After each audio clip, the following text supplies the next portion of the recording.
Chapter 4, Skill Acquisition. Module 4, Discrete Trial Training. Discrete Trials. Discrete trial teaching is a specific method of teaching used to maximize learning.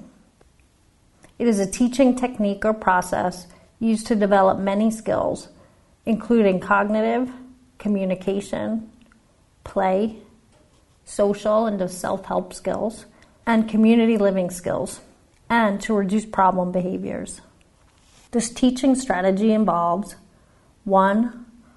A highly structured environment. 2. Breaking skills down into small steps or components. 3. Teaching each step of the skill intensively until mastered. 4. Providing many repeated opportunities to learn and practice the skill in a variety of settings. 5. Prompting the correct response and fading the prompts as soon as possible. 6. Using mostly positive reinforcement procedures. And 7. Monitoring performance by direct observation and data collection, and modifying intervention if the data shows that the learner is not making satisfactory progress. What is discrete trial training? It is an evidence-based instructional method. It is a series of distinct, short, repeated lessons or trials. Each trial has a clear beginning and end. DTT manipulates the sequence of antecedents and consequences. DTT provides the client with many learning opportunities. What is discrete trial training? Tasks are broken down into short, simple steps, called trials. A discrete trial is a single cycle of behaviorally based instructional routine consisting of 4 or 5 parts. The SD, or the discriminative stimulus, the prompt, if necessary, the learner's response, the time between the SD and the learner response, consequence, and the inter-trial interval. What are the parts of the instructional routine? Antecedent stimuli. Your SD or discriminative stimulus. Present the antecedent stimuli. An antecedent stimuli sets up the response. An SD also lets the student know that a reinforcer is available. An SD is a short, clear instruction. It is also a cue. Examples of SDs are point to car. The teacher holds up a spoon and says, "What is it?" Another example is come here. What are the parts of the instructional routine? Prompt. The client may need help to respond correctly. A prompt is added by the therapist to facilitate a correct response. Types of prompts are physical prompts, modeling prompts, verbal prompts, gestural prompts, and proximity. Example. Therapist points to the red car after saying, "Point to the red car." This would be a gestural prompt. Prompts must be faded to reduce prompt dependency. What are the parts of the instructional routine? The learner response, which is the target behavior. The target behavior should clearly be defined in the skill acquisition plan. For example, the client says cup in response to the therapist holding up a picture of a cup and asking, "What is it?" What are the parts of the instructional routine? Time between the SD and the learner response. The therapist waits for the learner to emit the skill or target behavior. This is usually 3 to 5 seconds. It may be longer. The behavioral goal or objective should state how long the therapist can wait for the child to emit the skill or target behavior. What are the parts of the instructional routine? The consequence for correct responses. This would include positive reinforcement and a schedule of positive reinforcement, consequences for incorrect responses, corrections. No reinforcement is given. The therapist uses a pre-chosen prompt to guide the child's correct response. Repeat the trial after a correction. What are the parts of the instructional routine? Inter-trial interval. Starts after the consequence signifies the end of a trial. The interval is between trials. There is a brief pause. Discrete trials continued. Below is a sample discrete trial with the beginning, middle, and end. The antecedent or the instruction, for example, is touch red. A prompt is then delivered. With the help of this prompt, the student touches red. The consequence, the therapist says, "Great touching red." The child gets their favorite toy. And so we see every trial has 3 parts: a beginning, a middle, and the end. You must have all 3 parts to be a discrete trial.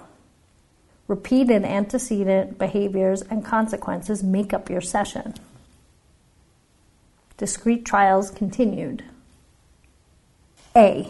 The beginning or antecedent is what you do to make the student respond. This can be a question, a visual stimulus, a prompt, or an event. B. The middle or behavior is the behavior of the student and his response or lack of response to the antecedent. C. The end or consequence is your response to the student's behavior. Discrete trial training. Random rotation.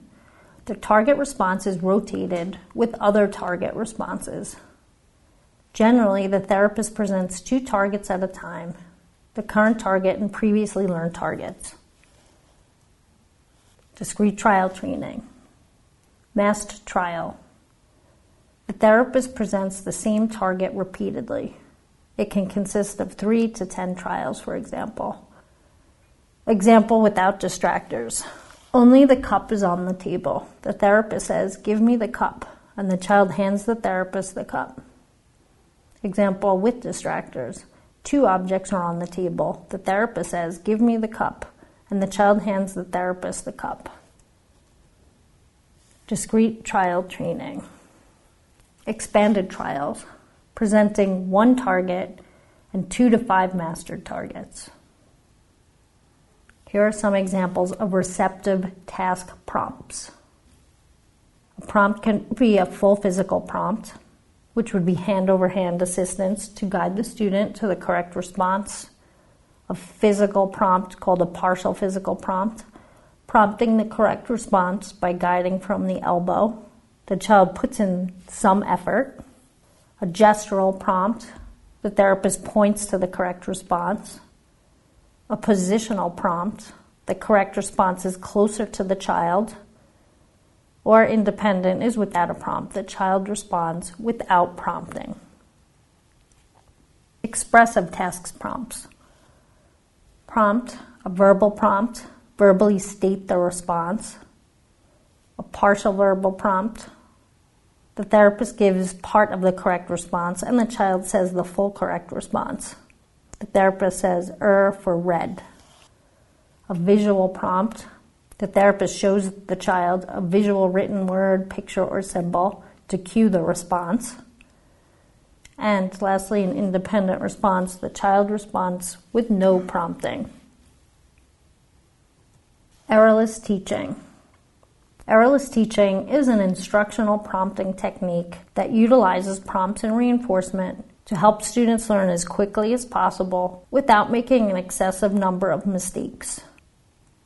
Errorless learning is a system of most to least prompting, which initially involves prompting with the 0-second time delay, meaning immediately, and gradually fades the prompts to foster independence. The goal is to minimize or eliminate errors. Errorless teaching. An instructional procedure that utilizes SDs, or instructions, and prompts to help students learn as quickly as possible without making an excessive number of mistakes. It involves the reinforcement of prompted responses. What are the benefits of errorless learning? It reduces the likelihood that errors will be repeated on future trials. It reduces frustration and the occurrence of inappropriate behaviors by increasing opportunities for reinforcement. It minimizes the amount of errors that can increase overall available time for instruction. How do you plan for discrete trial teaching? Use a task analysis to break down skills into small teachable parts. List the steps in sequential order. Teach each step or skill component until mastery. DTT is typically done in a one-to-one format, but it can be used in groups. Pick a location. Discrete trial training can be done in many environments and not just sitting at a table. In the beginning, DTT may start at a table, but it is best to eventually move away from the table. This will help with skill generalization. How do you plan for DTT? Align materials and make sure the materials are evenly spaced and in front of the child. Make sure you are aware of where your eyes are looking and when you are delivering the SD. You do not want to inadvertently prompt the response. Take data on every trial. Take data during the inter-trial interval. Summary of steps. Arrange necessary materials. Decide what you will use as consequences for correct and incorrect responses. On each trial, secure the child's attention. Present the correct materials. Present the correct instruction. Provide whatever extra help, prompts or cues, you think are necessary for the child to respond correctly. Once the child responds, provide what you consider to be an appropriate feedback or reward for a correct response, or provide an appropriate reaction for an error. Across trials, gradually provide less and less prompts or cues. Fade out the extra prompts by prompting less or by delaying your prompts. Record the results on the datasheet. Best practice. Behavior-specific praise. Label the response that is being reinforced. Tone of voice and body language. SDs versus feedback. Varying social reinforcement. The form and content. Eye contact. Communicative nature. Appropriate sitting is a prerequisite.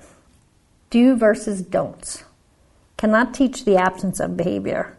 Rather, we attempt to increase the occurrence of appropriate behavior. Repetition of requests. We should not repeat our requests. The consequence should immediately follow the response. Pacing should be quick. Differential reinforcement. We're reinforcing independent or more difficult responses with more potent reinforcement. Reinforcement should be provided throughout the session, not just for your current target. Required discrete trial teaching target responses from Ryan and Ilemmes in 2005. Distraction-free. Make sure the teaching area is distraction-free by removing extraneous stimuli, such as sounds, toys, people. Reinforcers are within reach of the instructor and out of reach of the direct view of the child. Materials. Have the teaching materials used for the program within reach of the instructor and as needed. The child. Containers or boxes should be open or ready for use. Items such as edibles or tangible reinforcers are within reach of the instructor. Attending. Establish appropriate attending responses by having the child sit or stand with hands and feet still in a position facing the instructor or task materials while making eye contact with the instructor or looking at the test materials in anticipation of the delivery of a direction. Ryan and Ilemmes continued.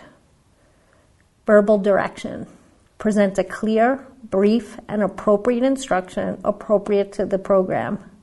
One particular direction should be presented, with or without a prompt, that was brief in word length. The words should be clearly spoken, concisely presented, and not repeated. Voice tones.